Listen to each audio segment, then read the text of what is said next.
Hello, everyone. Welcome to Stream and Hub Radio. I am Sage Stevens, the host of Shout Out with Sage.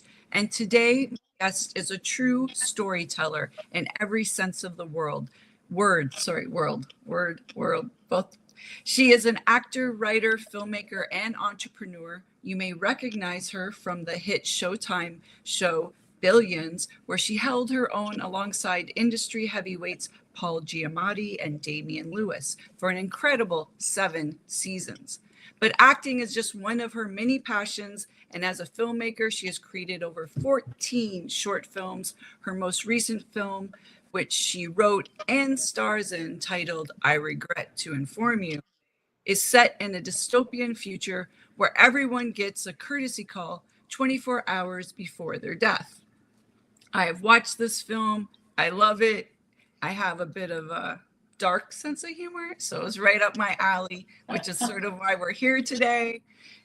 And we watched that at the Petite Salons in West Hollywood, which is a great place for filmmakers to have a showcase of their short films. And if that wasn't impressive enough, she's also the founder of EU ZINA, a company that hosts thematic retreats in Greece, beautiful Greece. And I want to welcome to the show today, ZINA WILDE. Hi, ZINA, how are you? Hi, it's so good to see you. I'm so grateful to be here. Thank you. You're welcome. You're welcome. So you're an independent filmmaker, but you've also been like in a big studio setting with Billions. I watched the Independent Spirit Awards the other day with Sean Baker, and he won for Best Director. Mm-hmm. And was, very passionate about indie film and where it's going, and especially with indie film, wanting to do it on your own terms, like not casting someone because they have like 1 million followers or, they have foreign sales value. How do you see independent film now? Where do you see it going? It's interesting, and it's interesting you mentioned Sean Baker. I love his movies, and I loved Anora. I think it was probably my favorite this year. I love his casting. He's just really wonderful, and it's just so real, which is what indie film does so well.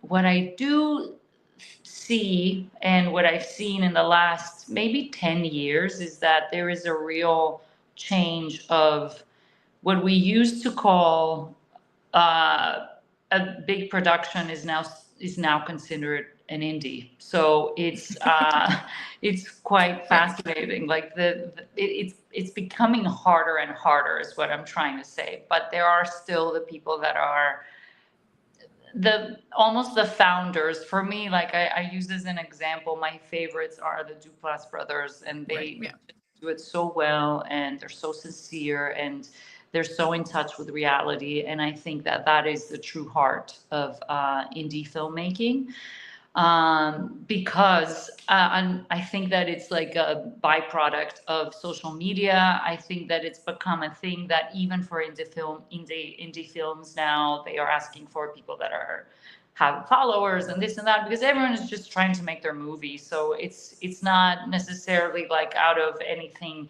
malicious or not. It's just how it goes, because people are like, I'm not gonna give money for someone if I think that it's not gonna go anywhere. So that's where I think it's going right now, which is not great. But I do think that I believe in making your own stuff. Obviously, I believe in that you can do it as guerrilla as you can, just to keep the momentum going, to keep your creativity going, and things do come out of making things in a very simple way. So I still believe in very indie films.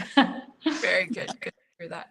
How do you approach your filmmaking? Like, do you care about, someone has so many followers or all that, or you just want to cast the right person?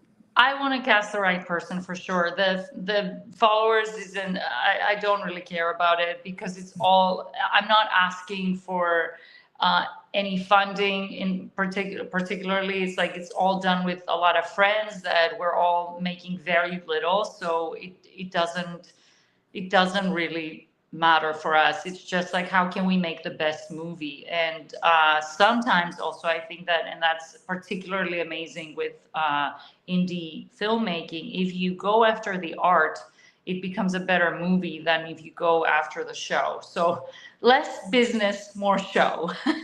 So I think it's really very important to just apply yourself to commit to what you want to say. And then I think that the best people show up, they put their best foot forward, and that's more important than any followers, I think. Right. With the film that I watched, I regret to inform you, how did the idea for that come about? It's a very interesting question. And I mean, as almost everybody, I was heartbroken, and the story is about heartbreak. And I truly felt at that point in my life that I was dying. I just, I was like, I feel like something, I don't know if my heart can take this. So I started researching heartbreak and can you die from heartbreak? And then I did see this Takotsubo cardiomyopathy that is a disease that you can actually die from. So then I started thinking about it, and then I was like, okay, what if I know that I'm dying, and what would I do if I had 24 hours to live? And then that one thing led to another, and then I put it in a dystopian world, which is not a world that I'm very familiar with or like sci-fi, but it really intrigued me, and that's how it was made. So you had the heartbreak, and that gave you the inspiration. What was did you do a lot of research on that, or? Yeah, I did. I read a lot about it, and it was, I mean, the heartbreak itself was something that I was experiencing anyway, so I knew what that felt like. But I was like, can you actually die from this? Because it felt like a slow death, and I was like, what is this? And I mean, it's happened before. It wasn't my first heartbreak, but there was something about it that I just. I was so invested in it, and I couldn't put my mind in anything else. So then I started reading about that, and then that led to the inspiration, and then the inspiration led to the sci-fi, and then it became something else. And of course, the moment you do that, the heartbreak goes away too, because then you're just like invested in something else, and your heart is open again to experiencing something new. Well, it's always good to get involved in something else to get over the relationship. Exactly. So Exactly. when you're busy doing something else, it doesn't seem so bad. Exactly. How do you approach your writing? Like, do you think of it more as an actor or a writer or a director? Definitely more as an actor, because that's my background. But it's really interesting. My acting brain wants to go directly in the story and to just go into like, and then this happens, and then that happens, and then this happens. But the funny thing is that the best way that I found after many trials and errors is to take the time to set up the world ahead of time. So not just character based, but just really set up the world. Like, what is it? Why am I telling this story? What is this about? And then go forward, and then just try and start writing dialogue and all these things, because that's what I used to do in the beginning. And I was convinced, because, you know, as an actor brain, you would go and then you'd make dialogue in your head, and then it goes, and then it's easier. But then there are gaps in once you finish it that they're really hard to fix unless you have an idea of what it is that you're trying to say. What is the reason behind this? Who are these people? And what's the story? And what's the arc? Where do they start? Where do they end? So it's so now I have a very different process, and I'm very fortunate to be writing a series with my co-partner that she's more of a writer, and she and I work in a very different way than what I used to, and I love it, it's great. It's now I'm like, of course, this is so much easier, and it's funny because like one person has the questions, one has the answers, so it's like, and we change. So Okay. it's a very good exchange to do that. So it leads for good storytelling, I think. It is We Regret to Inform You, not I Yes. Regret. Yes. Well, Okay. that's Just right. want to make sure I got the name right. So Yes. with We Regret to Inform You, why did you do the dystopian universe? I thought that because it is a little bit of a play in the American health system, because Right. I wanted to do a little bit of a commentary on that and how it's a first world country and there's no health insurance, and what would happen if you know, because it's a whole thing in the movie for people that haven't watched it, is if you haven't signed up for the premium service, they can't tell you why you're dying. So it's sort No, of as I ridiculous. said, it's up my alley. It's very funny. I liked it a lot. Yes. Thank you. So you've been in the indie world, but then you were on Billions. How did that opportunity come about for you? Well, I'm extremely fortunate. I have a very good friend, my friend Allison Estrin, who's an amazing casting director in New York City. And she was casting Billions, and it was the beginning. And we had met actually in a class, like one of those actor casting director classes. Okay. Now it's been like 15 years ago or something. And she was always been a supporter and a true friend. And she helped me from the start. She was like, I want to call you in for things. I think you can do this. So then she called me in when the role came up, the original role, which was the first secretary, that was played by Ilfina Shader, who's amazing. And she was on the show from day one. And I came in in the middle of season 1. And because she was getting really busy, so then they're like, we want to have another person just in case she can't do it. And so what happened was I auditioned for the first role, and then I got the call back, and then after the call back, I didn't get it. And then I was so disappointed. I wanted it so badly. And then when Allison said, you know, they're thinking of doing that and adding you in that way, would you be interested? I was like, would I be interested? Sign me up. Of course, So, definitely.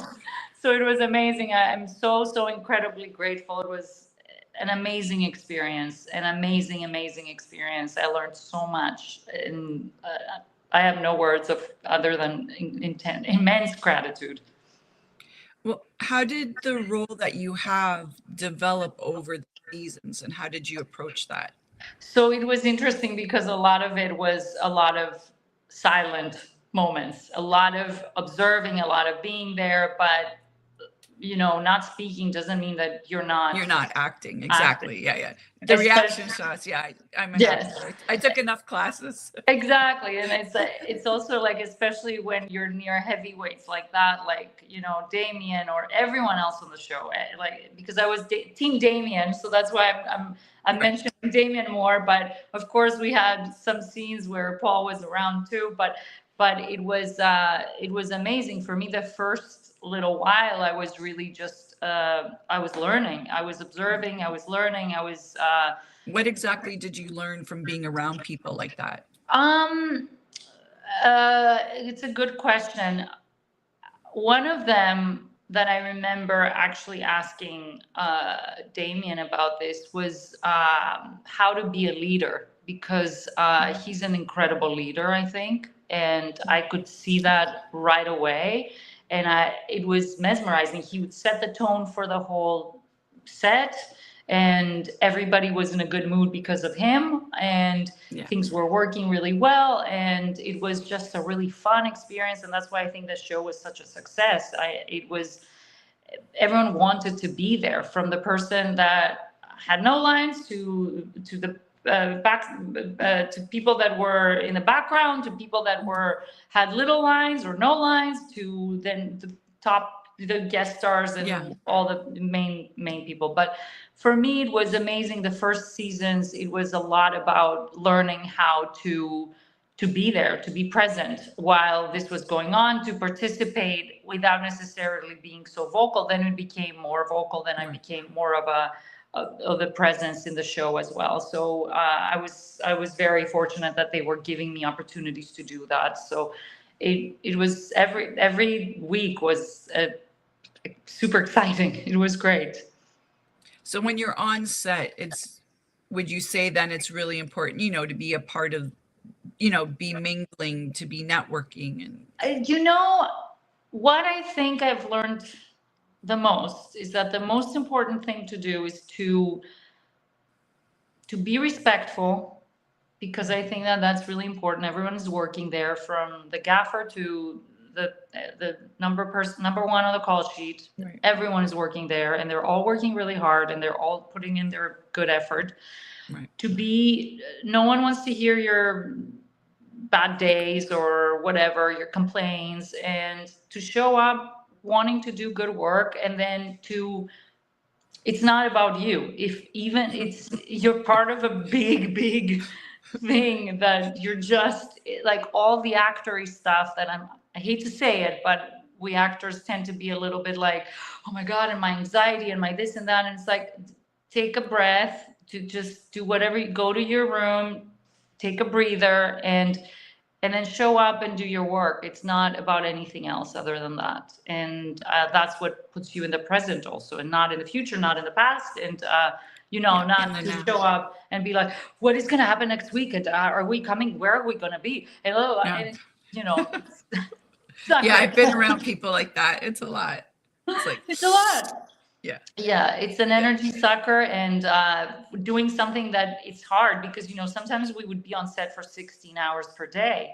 Being around an energy sucker like that, you're exhausted by the end of the day. Yes. And then you have to wake up and do it the next day anyway. So yes, yeah, I call them energy vampires. Yes, yeah, exactly. Yeah, they're not.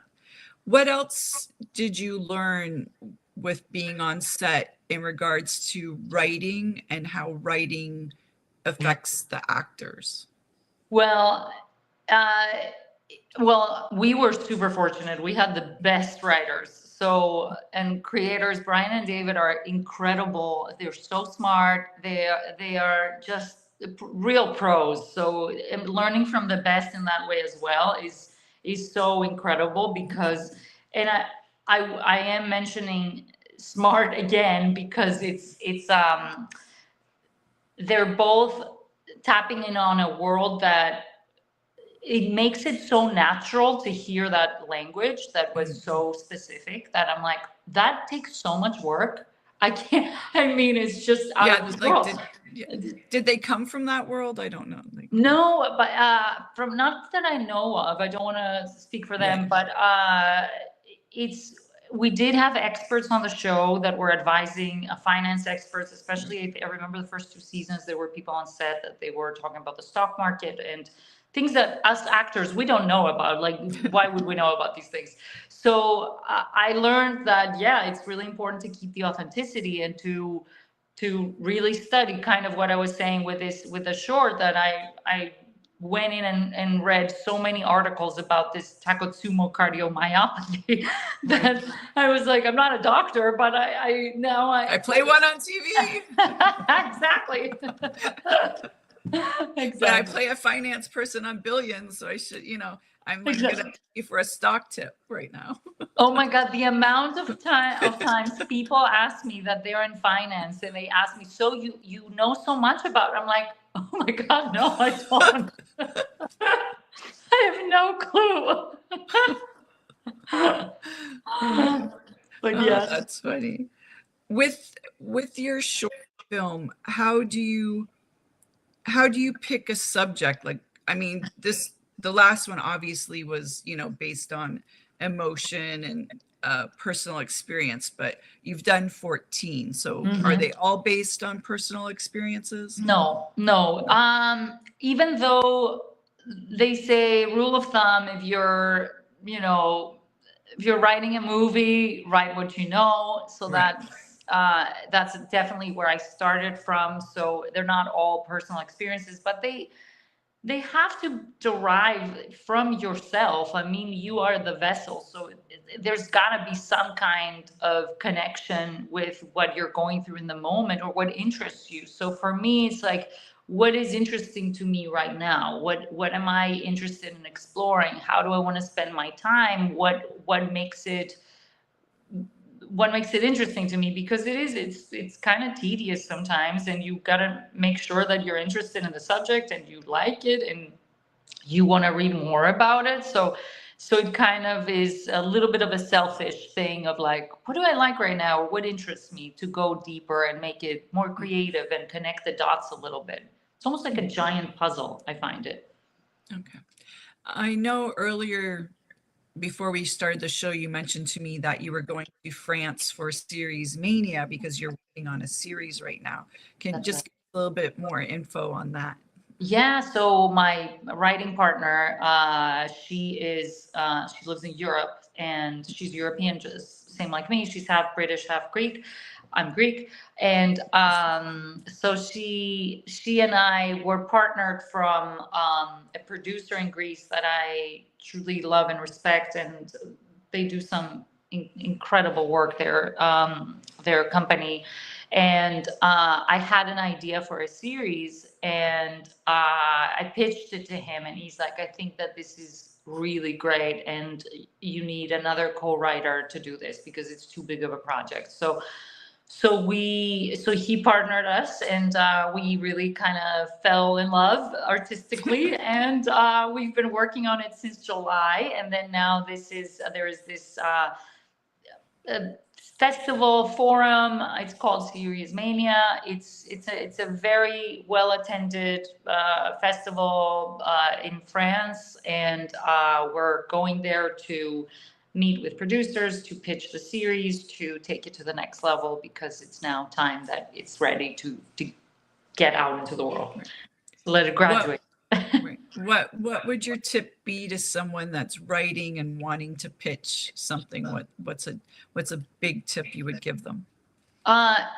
Put your time in it, because sometimes we think that something is ready and it needs time to kind of, it's almost like a plant. You put the seed, it's got to grow. It can't just be like, I have an idea, I need to make it to the show, I'm going to do this 5 days. Okay, great, I'm going to sit down and write it. I'm not saying, maybe some people can do it and maybe they're, incredible and geniuses, but for the most part, it needs time to grow in your head, in your experience, in your being. And so I think that that's a good piece of advice, if I'm to give anybody advice. But I think that another thing is also to, especially if you're pitching something, I do think that that's really important, is to practice it with other people, to just before you go to somebody else, just say, okay, just listen to my pitch, tell me if you're bored, are you asleep, is it interesting? And it could be anybody, it could be, I don't know, your cat. But if they take off, it's not good. Exactly. They know. For someone that's starting out as an actor, what piece of sage advice would you give them if they're looking to, move to LA? I would say, don't listen to the naysayers. It is hard. We all know that. Whatever, what isn't hard at this point? I hate it when people are like, if you have something else to do, you should do that. I mean, obviously they wouldn't want to come to LA and be an actor. So it's like, what kind of advice is that? I would say just keep positive, just stay in the game, and if just go after what makes you feel happy. So if within the realm, so if that means getting together with your friends to study a play and it costs $0 to do that, or writing something on your own and having your friends read it with you, or practice, or go to a class, or do all these things, it's great. That's what being an actor is. It's not being on the set. I mean, it is being on the set because we gotta live and we gotta earn money, but it's also that is a big part of it. And I've done it. I moved when I was 17 to do this, and it wasn't just being on Billions. There were many times when I was doing all the other things. And they're equally as important, because you can't get to the other place unless you do that thing. You can't skip. So I think maybe some people can. Yes. Well, I mean, acting and writing, it's a craft, and you're always getting better and you're always learning and adding to your toolkit. So Yes. you might not have been prepared for that opportunity if you skip a few of the steps along the way. Yes. With your background from being from Europe, how did that transition into being in the US? You know, that's such a great question, because at first it was like the plague. You are from Europe. We don't know what to do with you. And now, as years progressed, now it's like, oh, you're from Europe, somebody different. Let's see what we can do with that. So it's been very beneficial in the last little while, especially for TV. I still think that there's room for, obviously, for growth and for all that. And it's funny because now the more this is happening, the more I can pass as more American also, because at first it was so green, so it was just there was no way. So it's like now it's a bit of a blend. Did you have an accent at all when you spoke English? I did.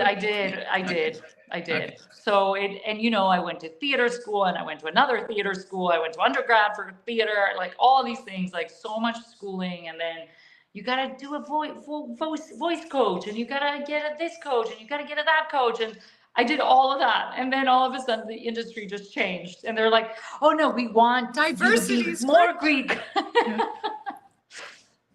Yeah. Right. So it was a thing. And then a practical issue was also my papers, because I wasn't always, well, this is actually kind of a fun story. My first job that I ever got, I was an NBC show, and I was on an O1 visa, which is the visa for actors that are foreigners. Yeah. So it was after I had graduated from school, and I had this O1 visa that you pay lots of money, and you have to go jump through a million hoops to get it the first time. And it was difficult. And at the time, you know, you're like, how do I prove that I'm an actor if I'm just in school and I can't get hired unless it's a bit of a catch. Yeah, I'm with you. I understand. I have a lot of friends who've gone. Yeah. So I ended up getting it, and I was like, great. Amazing, all amazing. So I'm ready to go. So then I get the O1, and then I booked this show. First show, it was like a co-star, like 2 lines, 3 lines, something. And then they're like, okay, great. We'll see you on set whenever. And then they're like, oh yes, just bring your green card. And I said, I don't have a green card. I have an O1. And they're like, oh, we don't take those. So but you still like to work. Now I'm a citizen, but that was like back then. But you can work, but you couldn't work on NBC. So it was very. Oh wow! It became a difficult thing throughout that time. Now I think it's opening up again. I'm not really sure, but I think it's more lenient again. But it's like a thing that, if they give you an O1, it's associated with a specific show. And if it's for just a couple of lines, they wouldn't do this, because even the timing wouldn't work. So, I mean, if you have a big reoccurring, then yeah, they might do that. But anyway. So I know my friend had an O1, and his biggest thing was he got it for modeling, and then he wanted to act, and that he wasn't allowed. Like, you can't, like, you just, I'm like, but acting and model, like, they go together. So it's like so stupid, right? It is. Yeah, it's probably gonna get worse. But anyways, we digress. Yes. So with your Greek background, I know you started a company over in Greece for retreats. Yes. And they sound wonderful.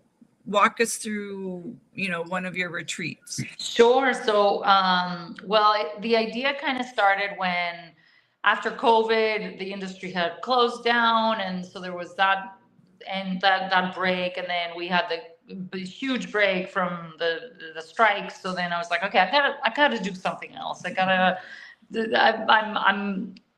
am I doing? So then I was back home, and I was kind of going through a hard time, and then I went in the water there, and I felt like truly just relieved and just cleansed, for a lack of better term. But I truly was like, I need to share this with more people. It was almost like a calling, and I was like, I want to share this with others, and I want them to find out what it's like to have this local experience, and I really want to share it with them. So I started this company. It's called the EU ZINA. You can go online and you can find it if you want. It's called the EUZINA.com, and it's pretty much thematic retreats. So we changed the facilitator, so it's me and another person. It can be a writer, it can be a yoga person, it can be all kinds of different themes, and it's, I mean, it's expanding like crazy. So we're in the middle of adding more things, and so stay tuned if you're interested. But yeah, it's a great way to see Greece from the local perspective. And we do workshops, we go to the beach, we have great dinners, we explore, we have people from all over, and it's been just the most rewarding thing to just build communities, because it's kind of the same like making a movie, but it's in real life. So it's great. It's been getting letters from people saying that that week has changed their lives has been truly one of the most rewarding things I've ever done. So I love doing it. Yeah. You talk about community, and before, earlier in our conversation, as an actor, you were talking about community. How important is having, a support system and community as an actor, writer, or a creative? For me, it's different for every person. For me, my values, number one value is community. It's super important to me. It's important in friendships, in partnerships, romantically or not, or business partnerships, everything. It's like feeling the sense of safety, that I have your back, you have my back, I need you, you need me. It's meaning like we have each other. It's not, it has fluidity also. There is like it's not rigid. So in order to make something, I mean, no man is an island. We need people. So that's why it's so important to me. And that's why like introducing people to this world has been so important to me as well, to my world, which is something that I don't get to share when I'm here, because also people are like, wow, you have this other life that we don't know about. And it's really nice to share it with people. What is the biggest piece of advice someone else has given to you that has sort of guided you through life or your career? This is going to sound really weird because he hasn't necessarily given it to me only, but to the world. It's David Bowie. And he says that for an artist, if you're too comfortable, you're playing in the wrong place. You got to be a little uncomfortable, a little like out of your comfort zone to know that you're in where you're supposed to be. And I think that has guided me on so many levels with so many things. And it's truly what makes you a better artist, I think. The show is called Shout Out with Sage. Mm-hmm. So exactly. So is there anyone you want to give a shout out to that has helped you, or maybe maybe they weren't very nice to you either, but they gave you that motivation to like keep going? To keep going. Or someone that just gave you a great, helped you along the way? One of my teachers early on was Larry Moss, who's an incredible acting teacher. I studied with him for a long time, and he definitely kicked my butt a lot back in the day. But then he was also very supportive. So yeah, he's someone that I truly think I learned so much from him, and also perseverance, because and discipline. I think that was very important, that we learned, all of his students learned that. I think that stuck with him for a long time. How important discipline is. Meaning, just to stick with something, or what do you exactly mean by discipline? Meaning I'm gonna put in my hours, meaning I'm gonna read, I'm gonna exercise my body, I'm gonna work on my voice. I'm gonna do my breath work. I'm gonna read my lines. I'm gonna analyze. I'm gonna learn script analysis. I'm gonna go to class if I need to. If I see that I'm getting like a little too relaxed, or I'm just gonna keep exercising the muscle that an actor needs in order to stay sharp. What was the biggest thing you learned? I mean, we went into a bit of stuff from being on Billions, but in the whole creative process, what was the big thing? I think that being patient is really important because the moment you are not patient, you're losing it. You lose it because then you go into this thing. So whether you need to practice, however you practice it, meditation, but being in the moment is important, because if you start thinking ahead, then whatever you're thinking of is just going to stress you out. And when you're stressed, you can't do good work. It's connected. So you have to be relaxed. So because you're truly like energetically letting things come in and out of you. So it's, if you're tense, you can't really allow things to happen.